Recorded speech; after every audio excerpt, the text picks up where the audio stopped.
Hi guys, it's Gina Kern. I hope all's going well with you.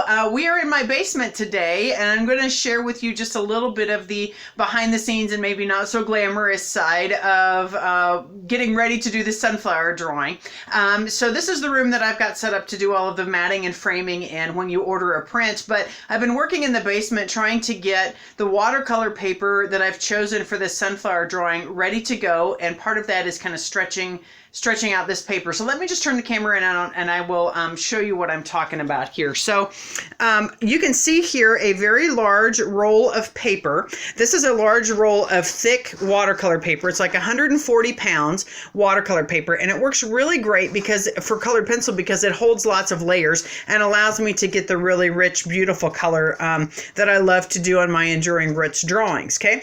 Well, part of the challenge of this large roll of paper here, as you can see, there's lots and lots of great paper, is to get it to flatten out. As you can see maybe here, it is fairly tightly rolled and it likes to just kind of snap back like that. So normally with a piece of paper like that, I would try to, roll the paper the opposite direction to get it to flatten out. Well, because this paper is so thick, it actually kind of creased and bent when I did that. And so when that happens, it creates a groove in the paper that will, that my colored pencil will just kind of skip over the top of.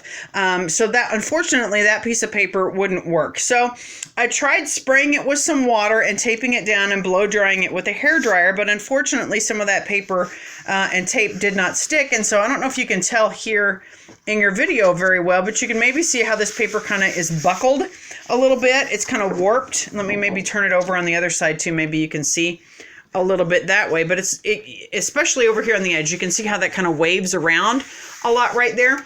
So it's been kind of a trial of, let me pop back on here, kind of been a process of trial and error as I've been learning how to get this paper flattened. So I've tried, masking tape and a hair dryer to flatten it. I've tried glue tape, paper tape that's supposed to work really well too, but unfortunately the edges of that came up. So I'm going to show you the solution that I discovered on YouTube, and it's a bit of a crazy artist moment, so don't laugh too hard at me, but it's kind of fun. So let me walk you over here and turn you around. I have stapled the paper to a wall.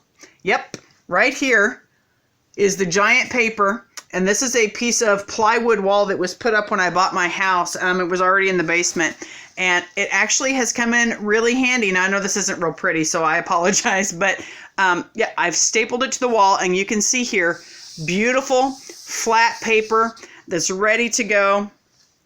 And there is the size that it's going to be. I don't know if I can back up far enough to get it all on there, but there it is. So all I have left to do now is to pull this paper off of the wall and get all the staples pulled out, and then I'll measure where the edge of the Adoration drawing is going to go. There'll be a 1/2 inch of extra paper on top of that, which allows me to secure it to the drawing board, keep any dust particles or erasers or pencil particles out from under the paper, which can cause texture in a place where I don't want that particular texture to go. And then I'll be ready to start tracing, and that also leaves me a really nice edge of paper to do the matting with when I'm done. So anyway, just a little bit of behind the scenes look into the crazy things artists do to get their artwork to come out. So anyway, I hope you enjoy it. Again, do feel free to ask some questions in the comments or to reply to an email. I would love to be able to share the information that you're wanting and that you are interested in.